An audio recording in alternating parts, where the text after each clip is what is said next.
vamos a comentar con ustedes un comunicado conjunto sobre la situación en el Perú que se ha colgado en la página oficial del gobierno mexicano. Ahí tienen ustedes Gobierno de México.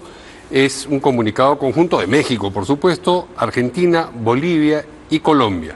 Y dice: los gobiernos de la República de Colombia, de los Estados Unidos mexicanos, de la República Argentina y del Estado Plurinacional de Bolivia expresan su profunda preocupación por los recientes sucesos que resultaron en la remoción y detención de José Pedro Castillo Terrones, presidente de la República. No se han enterado de que el señor ha sido vacado de acuerdo con el orden constitucional peruano. Para el mundo no es novedad que el presidente Castillo Terrones, presidente le dicen de nuevo, desde el día de su elección fue víctima de un antidemocrático hostigamiento violatorio del artículo 23 de la Convención Americana sobre Derechos Humanos, Pacto de Costa Rica, aprobada el 22 de noviembre de 1969, para luego ser objeto de un tratamiento judicial de la misma manera violatorio del artículo 25 de la mencionada convención. Nuestros gobiernos hacen un llamado a los actores involucrados en el anterior proceso para que prioricen la voluntad ciudadana que se pronunció en las urnas. Es la manera de interpretar los alcances y sentidos de la noción de democracia recogida en el sistema interamericano de derechos humanos. Exhortamos a quienes integran las instituciones de abstenerse de revertir la voluntad popular expresada con el libre sufragio. Solicitamos de las autoridades que respeten a cabalidad los derechos humanos del presidente Castillo, presidente le dicen por tercera vez, y que se le garantice la protección judicial en los términos consagrados en el artículo último citado. Pues bien, como ustedes ven, no hay una palabra referida al golpe en este comunicado conjunto, como si no hubiera existido, cosa que por lo demás está presente también en el discurso de muchos congresistas y del propio Pedro Castillo en estos días. Pero además hablan de la voluntad popular expresada en el libre sufragio. No sabemos si se han enterado o no de que los congresistas fueron elegidos también por los ciudadanos el mismo día de la primera vuelta que votaron por sus candidatos a la presidencia. Sí. Nos informan que en este momento hay unos 20 vándalos que están tirando piedras al local del canal. Es expresión de esta misma situación de intolerancia que se está viviendo en todo el país. Pero decía yo entonces que no sabemos si se han enterado que a los congresistas, buenos o malos, se los eligió el mismo día que se eligió se votó en la primera vuelta presidencial, y se les eligió para que ejercieran los atributos que la Constitución les reconoce, entre ellos la posibilidad de presentar una moción de vacancia por incapacidad moral permanente o por los considerandos comprendidos en el artículo 117, y dar un golpe de Estado, por supuesto, que es un problema. Parece que tanto en el caso de estos gobiernos, como en el caso de los congresistas que ahora pretenden que lo que ocurrió fue que al señor Castillo alguien le filtró algún tipo de producto tóxico y que en consecuencia eso lo hizo decir las cosas que dijo con una pronunciación adecuada, con una entonación adecuada, pero sí de alguna manera con la voluntad trastornada. Hemos vuelto a ver, y parece que esto es lo que necesita ser refrescado, el momento del mensaje golpista en el que, digamos, el nervio central de la naturaleza de ese mensaje es expresado. Vamos a compartirlo una vez más con ustedes para que nos digan ustedes si esto ocurrió o fue una alucinación colectiva que padecimos todos al mismo tiempo. Tomamos la decisión de establecer un gobierno de excepción orientado a restablecer el Estado de Derecho y la democracia, a cuyo efecto se dictan las siguientes medidas. Disolver temporalmente el Congreso de la República e instaurar un gobierno de emergencia excepcional. Convocar en el más breve plazo a elecciones para un nuevo Congreso con facultades constituyentes para elaborar una nueva Constitución en un plazo no mayor de 9 meses.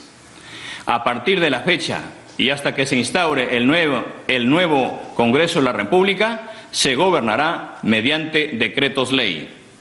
Se decreta el toque de queda a nivel nacional a partir del día de hoy, miércoles 7 de diciembre del 2022, desde las 22 horas hasta las 4 horas del día siguiente.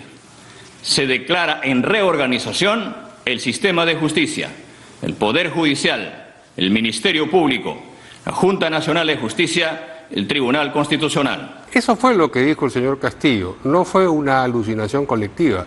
Él dictó disolver otro poder del Estado sin acudir a los mecanismos que permiten eso en la Constitución vigente. Él dijo que había que reorganizar el Tribunal Constitucional, reorganizar el Ministerio Público que lo estaba investigando, el Poder Judicial. En fin, si eso no es un discurso golpista, entonces, ¿qué lo es?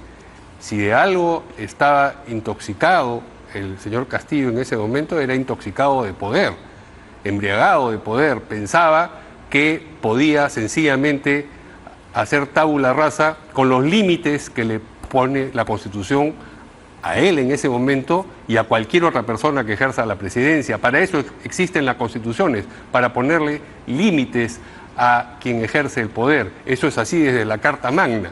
Y este señor creyó que eso, en su caso, no era vigente, es lo que le sucede a todos los dictadores, y descubrió que sí era vigente, que sí estaba vigente, y reaccionaron entonces por el Congreso, por supuesto, con 101 votos de congresistas, que algunos de los cuales ahora quieren decir que, en fin, no sé, de repente los que habían sido intoxicados en ese momento eran ellos. El Congreso, la Presidenta del Poder Judicial, el Tribunal Constitucional, pues la Procuraduría, la Defensoría del Pueblo, las Fuerzas Armadas, la Policía, pues todas las instituciones le enrostraron al profesor Castillo que aquello era un golpe, y lo que está ocurriendo ahora es la consecuencia de aquello. El profesor, sin embargo, ha escrito una carta de puño y letra que también ha sido divulgada hoy día, la tenemos por aquí, en la que dice cosas que merecen ser también puestas de relieve. Dice: querido pueblo peruano, grandioso y paciente, yo, Pedro Castillo, el mismo que hace 16 meses me eligieron todos ustedes para ejercer como presidente constitucional de la República. Claro, ahí la palabra clave es constitucional. El momento que se pone fuera de la Constitución ya no lo es. Les hablo en el trance más difícil de mi gobierno, humillado, incomunicado, maltratado y secuestrado. Curioso secuestro este que le permite divulgar cartas. Pero aún así, revestido de la confianza y lucha de ustedes, de la majestad del pueblo soberano, pero además infundido por el glorioso espíritu de nuestros ancestros. Les hablo para reiterar que soy incondicionalmente fiel al mandato popular y constitucional. Nuevamente la palabra clave aquí es constitucional. Él se puso fuera de la Constitución. Que ostento como presidente y no renunciaré ni abandonaré mis altas y sagradas funciones. Lo dicho recientemente por una usurpadora, no es más, se supone que se refiere a la señora Boluarte, no es más que los mismos mocos y babas de la derecha golpista. Ahora resulta que el golpe no lo dio él, sino que se lo dieron a él. Por lo que el pueblo no debe caer en su juego sucio de nuevas elecciones. Basta de abusos, Asamblea Constituyente ahora, libertad inmediata. Atentamente, Pedro Castillo. Bueno, este discurso es repetido con distintas modulaciones por congresistas y también por gente que está protestando en estos momentos, y en todos esos discursos hacen como si el mensaje, la parte aquella del mensaje que hemos escuchado, no existiera, no se hubiera dado, pero lamentablemente sí existió, sí se ha dado y expresaba lo que expresaba. Hacer como que eso no existió no parece pues el más astuto de los recursos, porque digamos la gente no va a pensar que, bueno, si dicen que eso fue una alucinación colectiva, en efecto lo fue. En fin, y además de tener un expresidente golpista, tenemos también, como hemos visto, a un congresista golpista, es decir, uno que reparte golpes. Nos referimos al congresista Pasión Dávila, que hoy día no ha ido al Congreso, pero lo hemos visto todos el momento en el que golpea al congresista Burgos, y ahora se está discutiendo la sanción y entendemos que hay colegas suyos, porque él no ha ido al Pleno hoy, que están sosteniendo algo parecido a lo que sostienen a propósito del mensaje golpista del profesor Castillo. Es decir, como que bueno, que no se sabe si existió y que en cualquier caso las palabras ofensivas son más duras que los golpes, en fin, tratando de pasar por agua tibia lo que todos hemos visto.